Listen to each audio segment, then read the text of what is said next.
So when I was first learning about investing in the stock market, there were so many new confusing terms thrown around, and ETFs were one of them.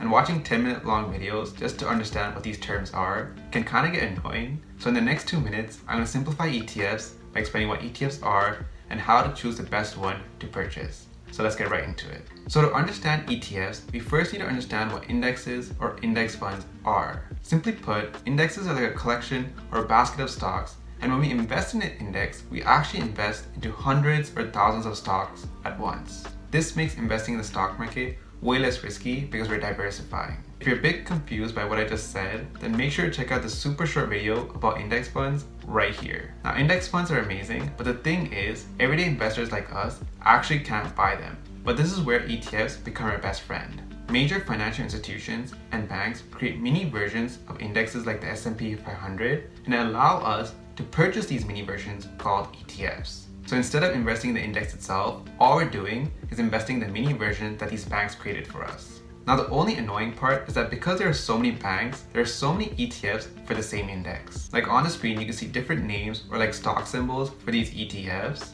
And even within the same country, you have like 3 or 4 ETFs just for the S&P 500. To choose the best ETF to purchase, there are a few things you want to consider. First, it probably makes sense for us to buy ETFs within our own country so we don't have to pay currency exchange fees. Like I'm Canadian, and to buy a stock in the US, I have to convert my Canadian money to US money, and there's a fee associated with that called currency exchange fee, which we want to avoid.